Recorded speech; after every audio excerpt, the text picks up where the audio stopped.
We want to grow this airline to be one of the best airlines in the world, and as you know, we have already been voted the best airline by Skytrax last year. And I always keep on reminding my employees that it's always easy to become the best, but to remain the best is now the challenge.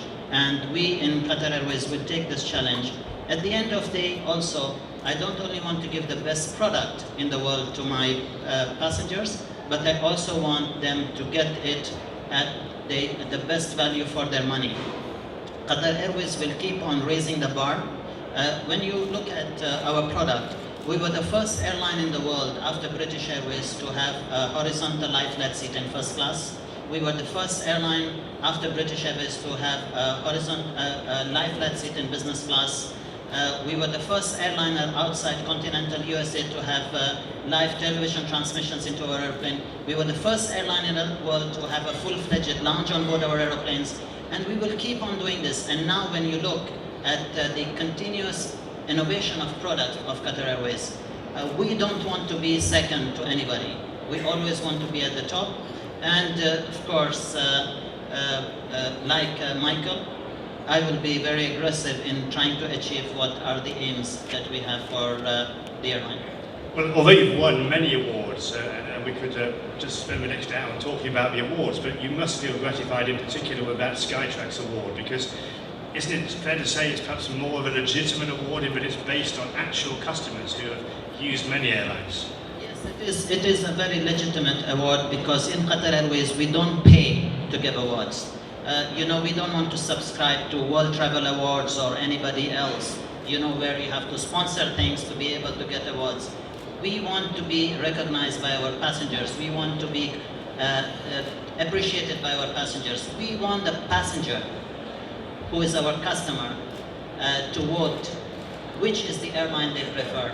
And fortunately, they have always preferred Qatar Airways in these large numbers, for which we are receiving those accolades. But the accolades, what we receive, is not because of my hard work. It is because of the hard work of all these thousands of young men and women that serve in my airline, that have helped me to achieve what I have achieved in Qatar Airways.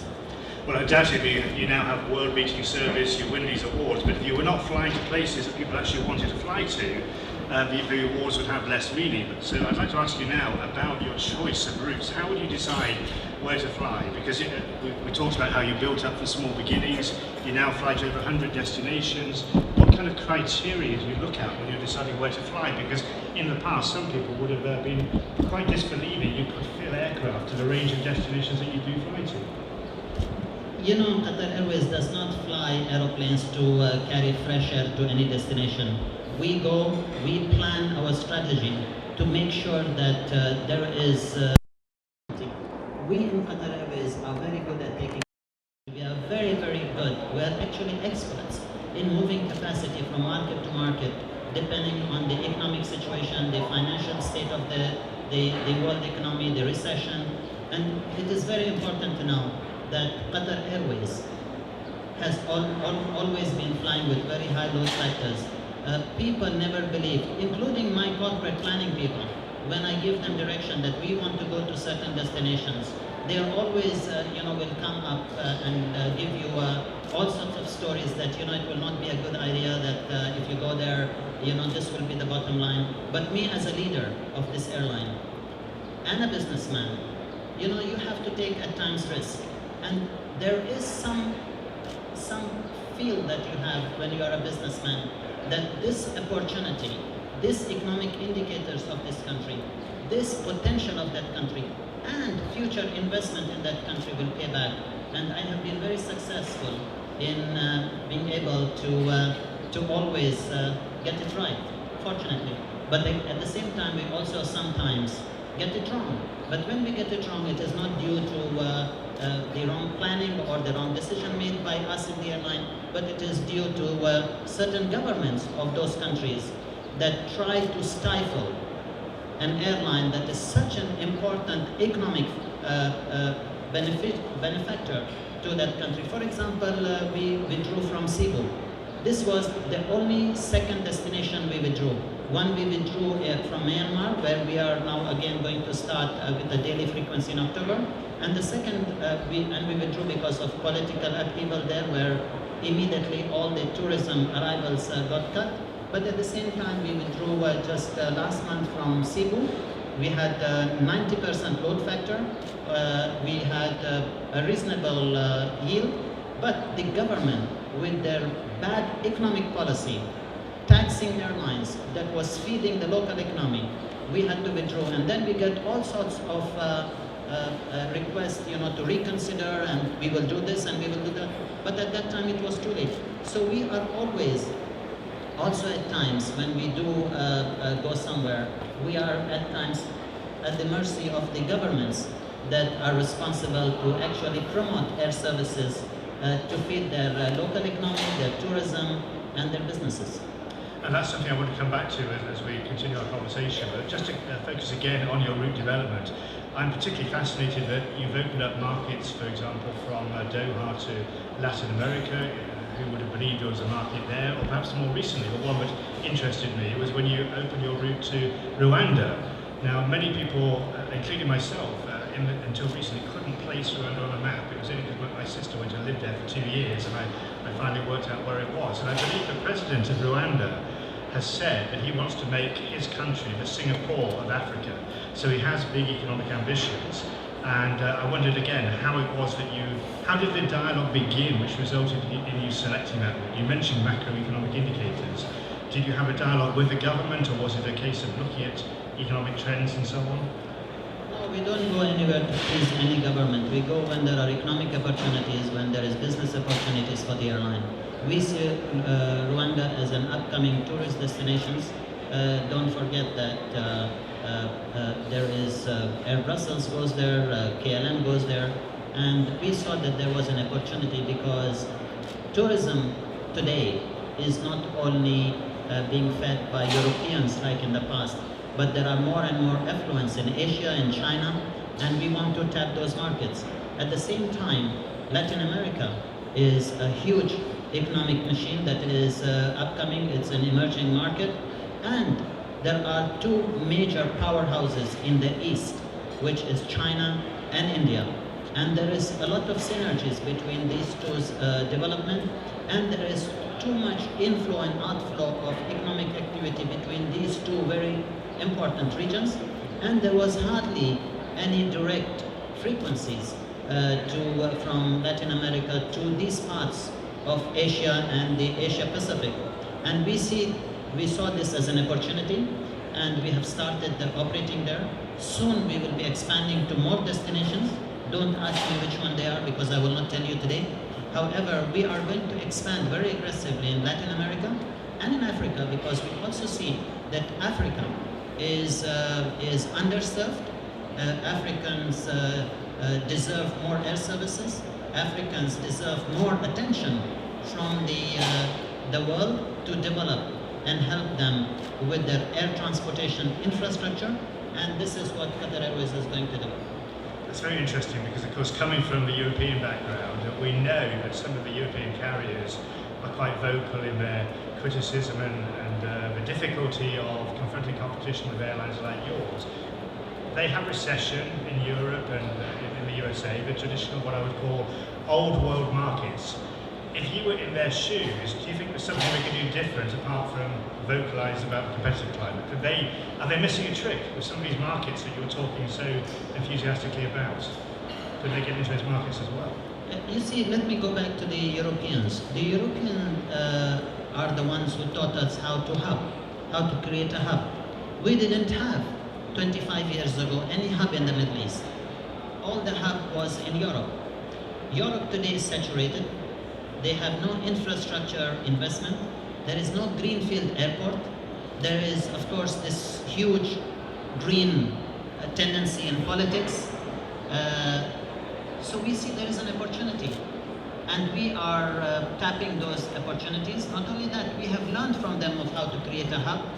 Now that the genie is out of the bottle, they are making a noise. Actually, they're just making a noise so that they could overcharge the European passengers, that they could give them substandard product, that they could give them no benefit to the amount of money they're spending on them. In addition, they're afraid of competition because the kind of high standards that we provide to our passengers, they are unable to provide. And in addition to this, also it's to be kept in mind that they have unsustainable cost structure, which today they themselves realize that they cannot really sustain. So we are taking advantage. But at the same time, they are also complaining that we are taking jobs away, that we are going to create unemployment. Well, unemployment is because of mismanagement by their governments of their economies. We are not responsible for what is happening in Europe today.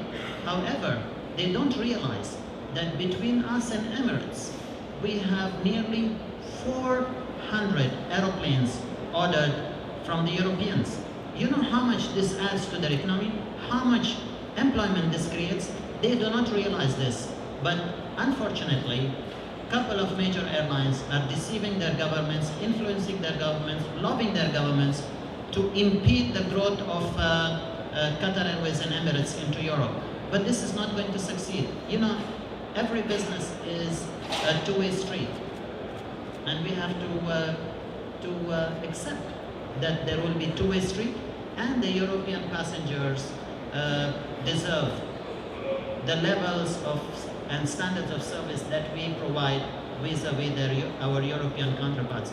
I'm sorry I'm talking very fast because I know you may be having a lot of questions, a big list, and we have very little time to cover everything. Well, you mentioned about aircraft there, some of which are manufactured by Airbus in Europe. You are not only a key substantial customer of the big manufacturers, Boeing and Airbus, but you're more than a customer. You're very, what I'd call a hands-on customer. You don't simply place an order, you go into the fine detail of new projects. We have the new 787, we have the Airbus A350. Can you tell us a bit more about your philosophy there?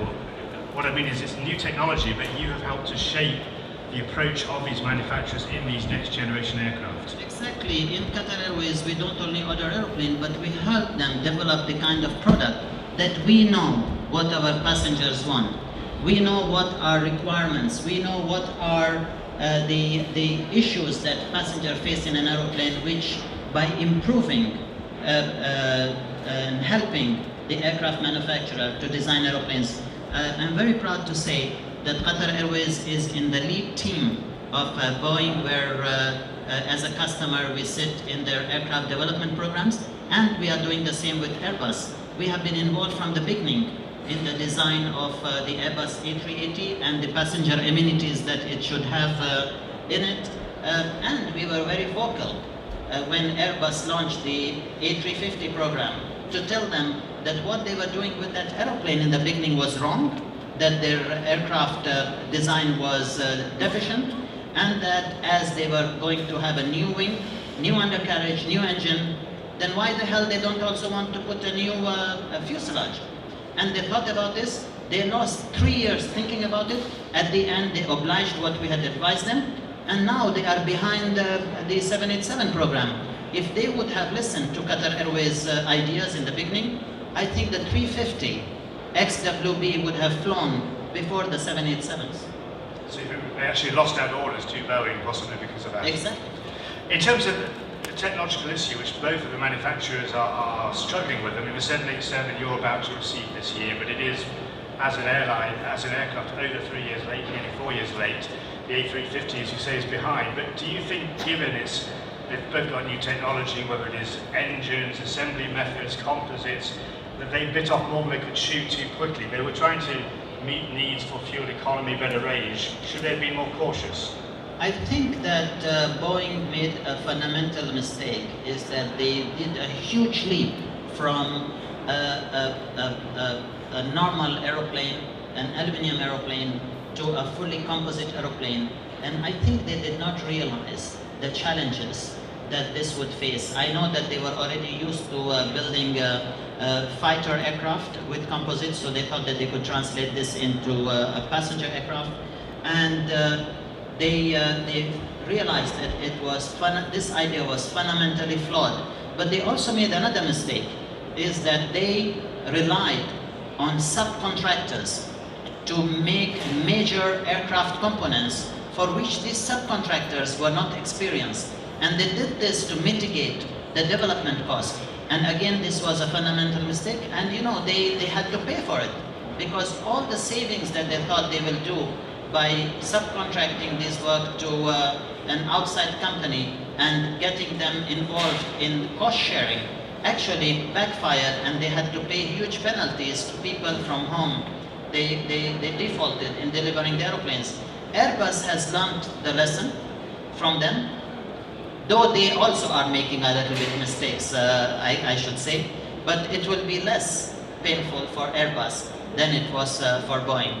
But once this aeroplane flies, and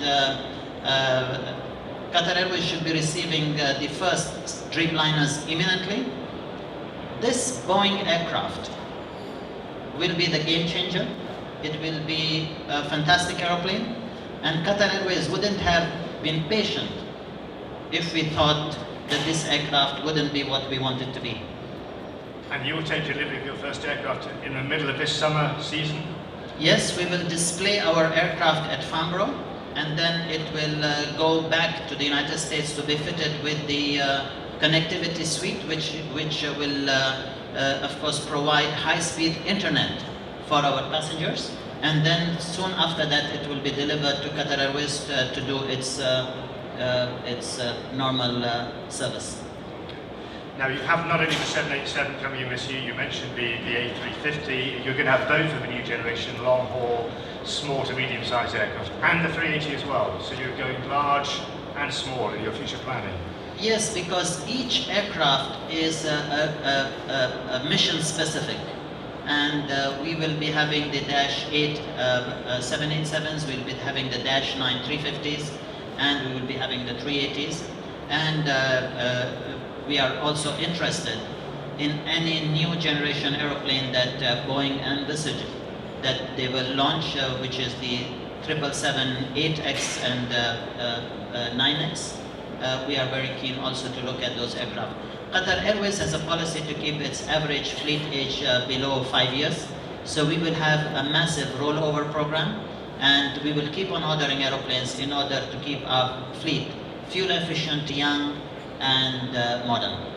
And also on the short-haul operation, you're going for the next generation of the well-established Airbus A320 family, the Neo. You've got a big order in for those too. Yes, we have the largest series 320 Neo order. This will replace our current fleet of 320s, and some of those aircraft will also go into our leasing company. Qatar Airways is still showing interest in the C series. We will wait to see, first of all, their maiden flight towards the end of the year. At the same time, Qatar Airways... Just in case some people in the audience are less familiar, that's the Bombardier. That's the Bombardier C series. And the reason we have not yet proceeded with the order of the C series is because Qatar Airways is extremely busy with our 787, the 350, the Neo, and now the programmatic A380 aircraft. What is your perspective on that? Are you happy you don't have in your fleet currently?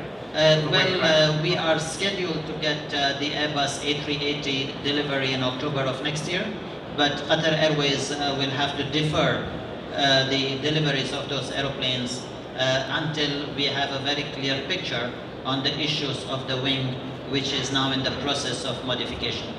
Now, you've also spoken about possible new manufacturers or emerging on the world stage. I mean, we regularly talk about Boeing and Airbus. We just talked about Bombardier, who is established but is a smaller player. But recently, I think, if I'm not mistaken, you talked about China in a very positive way with Comac. And just to draw one more, and it will be the last one, the comparison with you and Michael Leary, he spoke very positively about Comac. Do you believe they seriously have a chance to establish a position and challenge the existing manufacturers? Yes, I was asked this question during the aviation summit in Abu Dhabi, and I think that China and Russia both will produce commercial aircraft that will be a competition to Airbus and Boeing.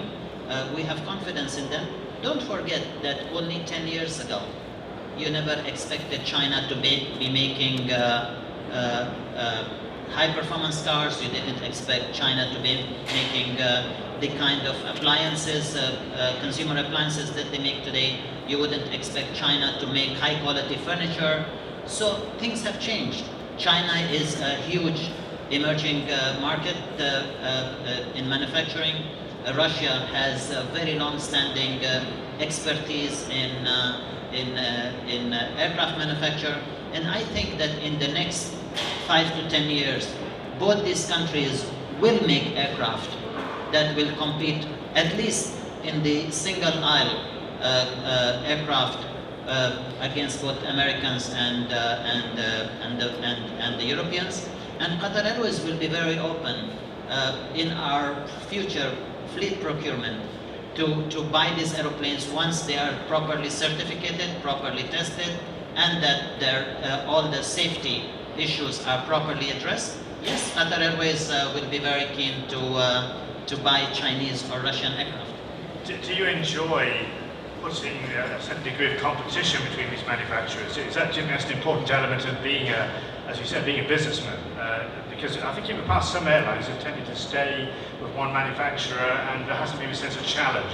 Do you think that is an important element in the whole process? Like we give tough competition to our competitors in airlines, yes, we will also create competition between aircraft manufacturers. Competition is good for us to get the best value for money, to get the best aircraft, and competition is also good when it comes to giving products to our passengers. Let's turn to the broader shape of the industry. One of the watchwords which is regularly mentioned in conversation is consolidation, partly driven by poor economic conditions, particularly in the US and Europe. We've seen several European groups now established with BA, Iberia, Air France, KLM, Lufthansa buying various smaller companies, the same in the USA. Do you think in your part of the world, the home of Qatar Airways, we might see consolidation in the Gulf or perhaps the wider Middle East region? Well, consolidation has many ways. You don't have to consolidate just by buying another airline or trying to acquire another airline. You know, today there is a consolidation between us and Emirates. We work together, we exchange information together, we augment each other's network from time to time. So this is in a way consolidation. You know, it is working together as a group because there is opportunity for both of us. So this is one way, and the second way is to acquire. We, Qatar Airways, we don't believe in acquiring sick, underperforming airlines. I know that some people in the region may want to go and buy all these small airlines to feel that they are going to be able to, you know, expand their market. I don't believe in this. I believe in minding your own business, trying to make relationships with people that are of the same level as you. Example is us and Emirates. And finally, to get into a partnership with somebody that is already strong in what they are doing and are sustaining themselves. For example, we took shareholding in Cargolux because we saw that it is a strong cargo carrier and that there are proper synergies, and we are not, as Qatar Airways, going to waste our time trying to restructure and reorganize and you know, to show them how to do business, but to benefit in synergies between us and them. And yes, Qatar Airways will always be open when it comes to an opportunity whereby we will be able to acquire something which will add a huge benefit to Qatar Airways, but at the same time will not drain the management skills or the management time of Qatar Airways. I mean, that has to be the big risk, doesn't it? When you say an airline is quite sick, and there was a lot of press speculation that you might have bought into Spanair, and then it very dramatically failed, and you obviously didn't do that, and that perhaps was a proof of what you're saying. Yes, I will tell you the reason why we did not acquire Spanair. Spanair had a huge potential. They had a very good management team in place, so they would not waste Qatar Airways management time. The only thing they needed was financial injection, a strong equity injection, for which Qatar Airways was ready to do. The only reason why we pulled out of Spanair is when the state aid, you know, this famous quote, state aid by the EU, yes, got involved, whereby a part of acquisition of 49% stake at Spanner, we had to take the regulators' go ahead, and in this process, the regulator mentioned that all the state aid that Spanner had received will have to be returned back to the state. And of course, we are not in this business of giving back somebody's money that was not properly spent by somebody else. And this is what was the last straw that made us to withdraw from acquiring Spanner. Otherwise, we see that Spanner had a huge potential, and Spanner would have added huge value to Qatar Airways, especially with the network that we would have got into Latin America. So Latin America would have been a key gain for you there via Europe, because I look at some airlines in Europe. Between Latin America and Asia Pacific. You mentioned about some airlines in Europe who have had investment, and we have, for example, Air Berlin, which it seems to me is largely a Eurocentric airline, and I don't know if you'd be prepared to give a comment on the investment in that airline. I will not comment on that investment, because I will never comment about investment done by one of our regional carriers. This is their business. I'm sure that they must have reason to have invested in that. But as far as I'm concerned, I wouldn't have gone towards that investment as Qatar Airways. Now, we touched earlier on about these European groupings and what you could say the old world outlook in terms of comments about Gulf carriers. Now, again, for some people, perhaps there was a shock last week when Willie Walsh, the former boss of British Airways, now the boss of the parent group IAG, spoke very positively about you personally, about Qatar Airways, and again, people like to speculate about your participation in an alliance. I think you yourself have been quoted speaking positively about Willie Walsh. Does that mean it's a case of no smoke without fire? No. I would not polish anybody just because of an individual. I have very high respects for Willie. He's my friend. There is no secret about this. And why I have very high respect for him? Just a year ago, I only knew Willie. Now I know him as a friend, and as a good friend. And why I have respect for him is because what he did for British Airways, he turned around British Airways, he made British Airways more efficient. In addition to this, I like people who stand up and be counted. He stood up against his unions, he won at a very difficult time, and this made me to extremely admire him. In addition to this, if he's talking about Qatar Airways, he's also talking highly of Emirates. And I like this. He recognizes that there is competition. He knows that the competition will not get away. And he believes in working with the competition for the benefit of the two sides. And he has always spoken in support of Gulf carriers. Instead of sitting and complaining and sitting and bad-mouthing us and sitting and trying to stifle competition, he is quite rightly saying that people who are screaming about Gulf carriers should approach their government and try to copy the model the Gulf carriers have in order to sustain themselves and to progress. And I think this is right, because when you cannot defeat somebody, then you should try and make an ally of them. And this is exactly what is the right approach and Willie looks at it that way, that there is cooperation potential, and that European carriers, instead of screaming about Gulf carriers, they should try and cooperate with them. Well, it's interesting as well that when he was boss of BA, British Airways themselves had direct competition from Qatar and Emirates in large numbers of frequencies, day by day, side by side. They still survived, they've still been profitable, they fly to a global network. Perhaps there is something to be learned from that. Yes, this already proves that even if there is competition, if you keep a very close watch on your costs, if you are efficiently run, then there is business for everybody. Let's just touch quickly on the low-cost model, other than jokey comments that I made earlier about Michael O'Leary. You've in the past said that you have a business plan to set up a low-cost carrier if needed in Qatar. And from a distance, it seems to me we have certainly a very successful carrier across the Gulf region in the form of Air Arabian. Do you think there is more scope for low-cost carriers to develop in this part of the world? Have you revised your thoughts about whether you may or may not use your business plan? No, I don't agree. Air Arabia has a very clever model of operating. They are only low cost on routes that they have competition.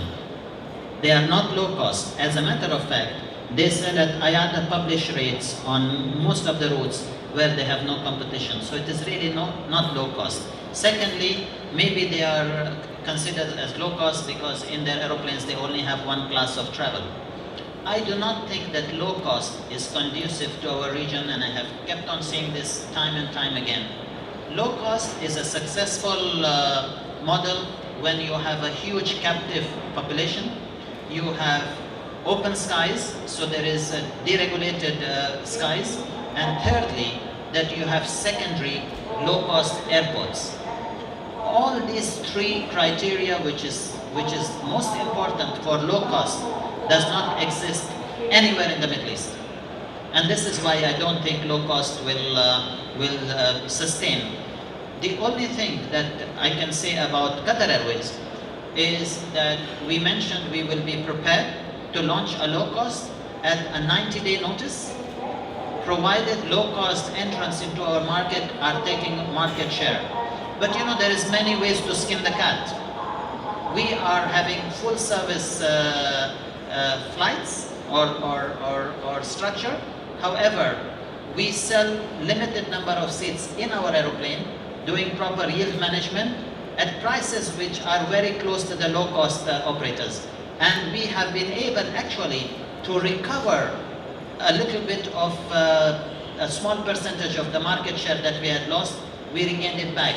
So I don't think it will be necessary for Qatar Airways at this time to launch a low-cost carrier. Now, looking at the other end of the scale, we started by saying about the awards you've won for the very high quality of service which Qatar Airways delivers. And I've noticed in a number of conversations you've highlighted that it's not only the front end, but the excellent in the first class and business class service. You also have a very strong service ethos in economy, which is something which is perhaps not so common in airlines today. But what is your view of the way the market's going to develop in terms of the areas you fly? Do you think there's always going to be enough demand for the premium cabin service to justify the investment you're making? Or would it gradually become more and more an economy-focused business? No, I don't think so. I think there will always be enough business for the premium. Though Qatar Airways 4 years ago, and quite rightly today, made a decision to do away with first class. And you must have heard recently my friend Carsten Spohr of Lufthansa also announced that they will be removing first class from a lot of their aeroplanes. So you can now already realize that whatever Qatar Airways thinks 4 or 5 years ago becomes a reality. We feel that there will be only demand for business. So what we have done, as you can see, the new seats in the Qatar Airways stand, we are giving now a business first. So you pay a business class fare, get a first class product, and at the same time, your company will not object you traveling in business because they are objecting you traveling in first. Secondly, majority of the passengers that are responsible for contributing revenues are coming from the economy class. And it is quite natural that we look after this large number of people that travel in our economy class by also giving them high standards of service. You know, when you talk about trying to cut service, trying to cut maybe a little bit from the dessert, maybe like once United Airlines said we remove the olive from the salad. You know, all this is all bullshit, because if you really look at how you should be able to mitigate your cost, is making your plane lighter, making your aircraft routing more fuel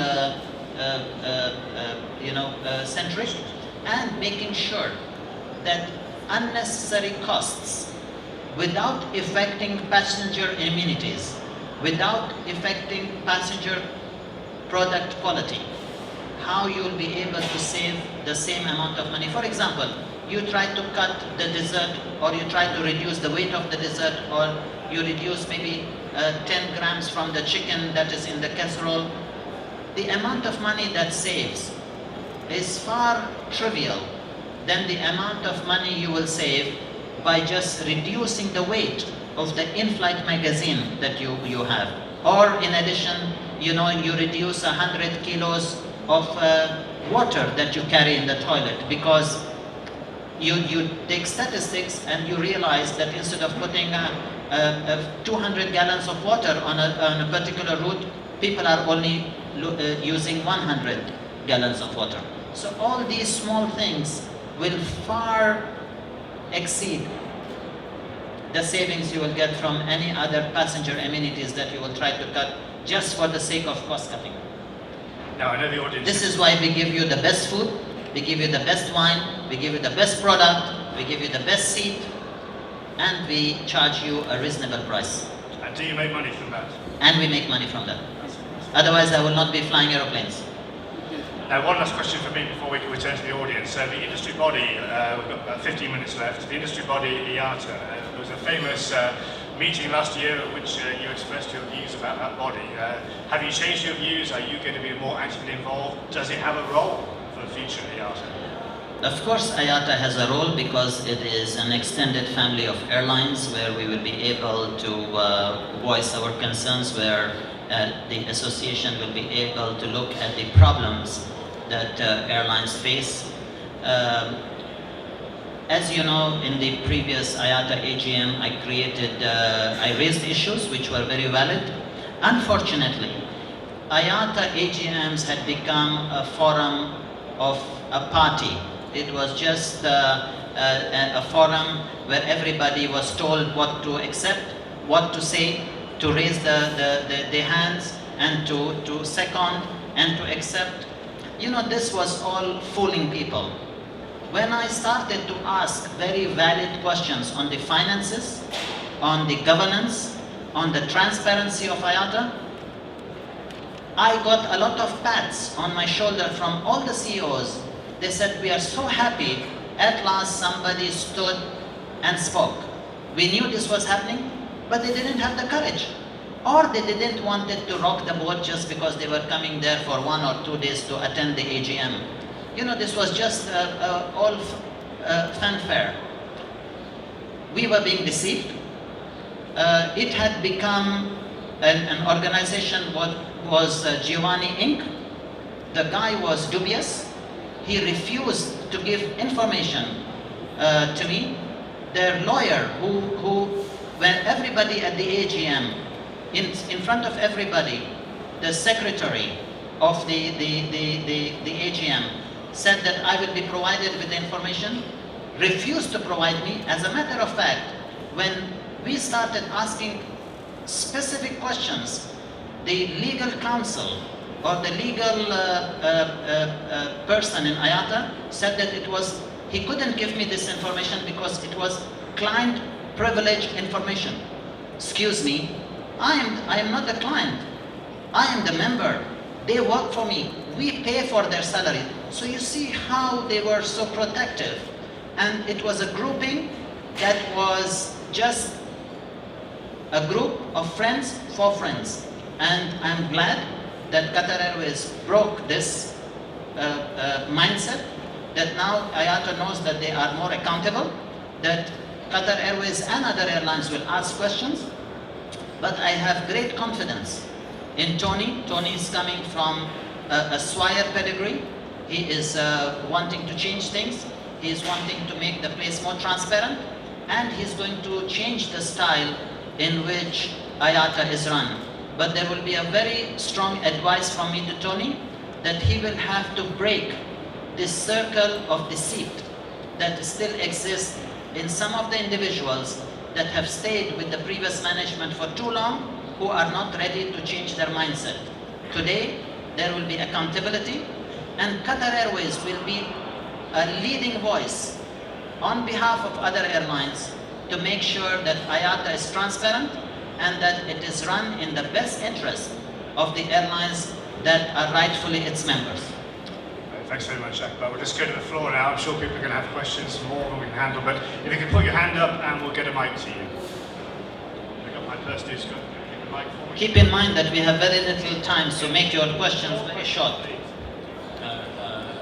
Just a quick question. I heard last month about your 5 routes into Iraq. It's a very courageous decision, and I want to know how you were met by the government and maybe the politics of Iraq about your decision to enter into Iraq. We see that Iraq is a big market. We didn't go earlier into Iraq because of capacity restriction we had, in the sense that we didn't have enough aeroplanes. Even though Qatar Airways received 1 new aircraft on an average every 15 days this year, so we have now aircraft time available, because as you know we have withdrawn from Syria. So we have aircraft time available to us in order to launch the services into Iraq. Otherwise, we would have had to wait until the end of the year before we would have been able to launch more services as and when more A320s are delivered to the airline.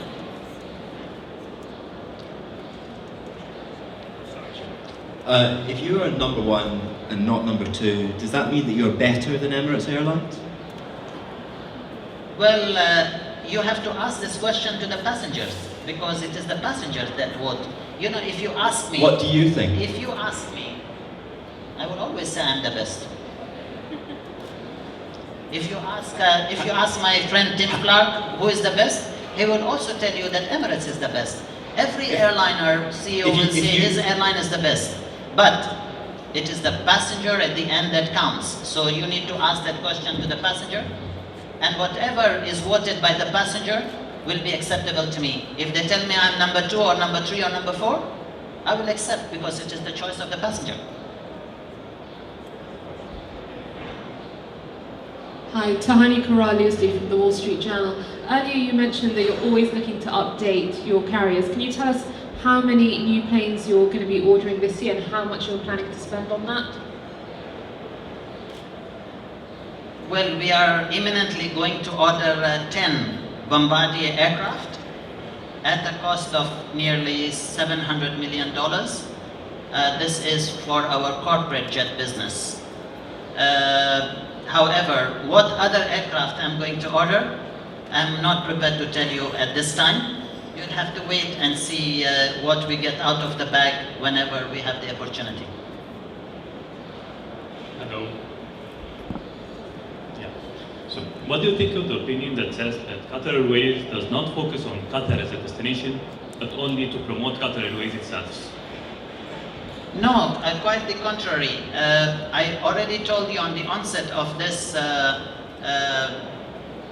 this gathering that we look into feeding the Qatar's economic interest.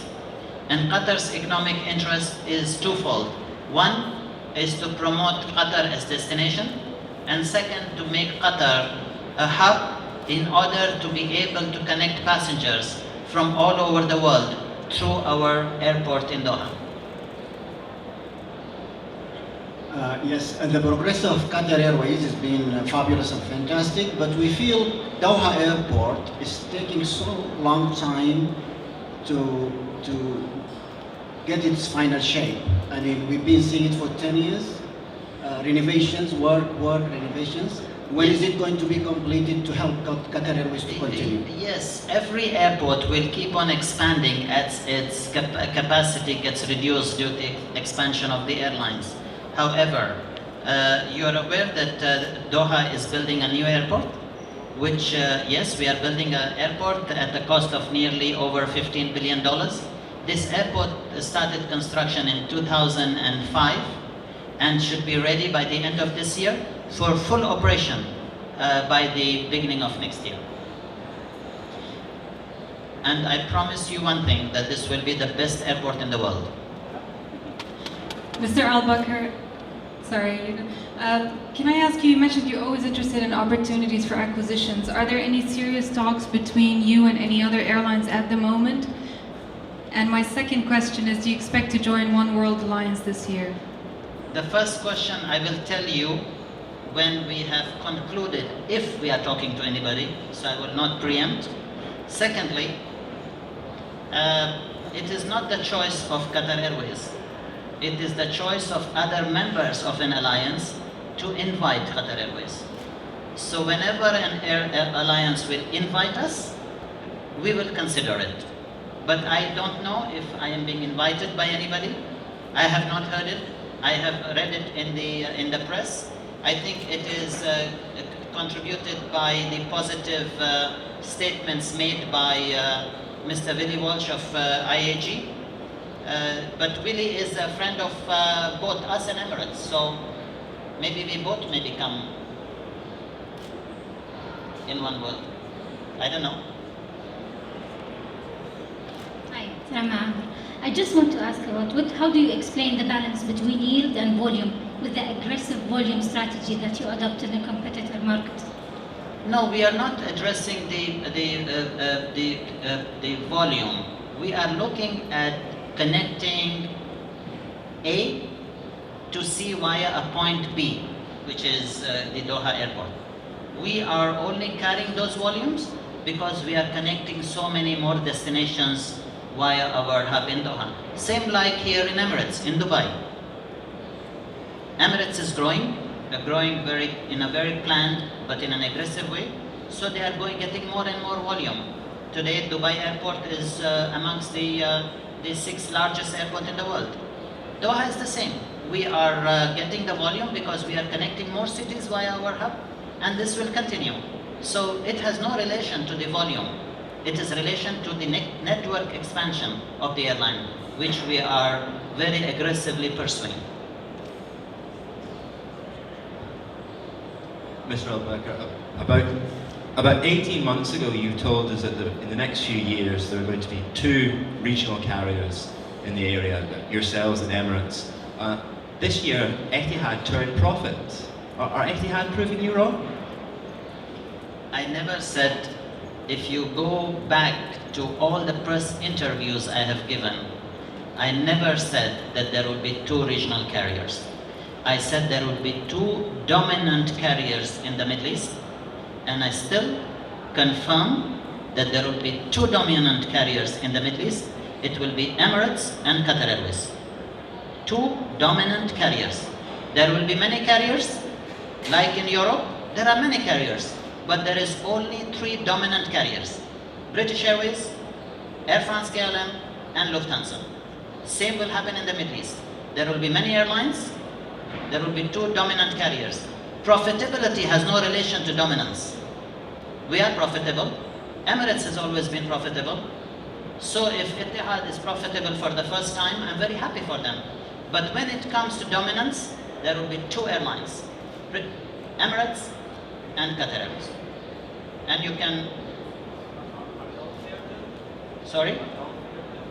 Gulf Air? Well, I think Gulf Air is shrinking, am I right? Sorry? No, I don't think Gulf Air is doomed. Gulf Air will sustain. Gulf Air will be in business. And it is good for us because it will give us competition to certain routes. But Gulf Air is not finished. Far from that, I'm sure they will be around.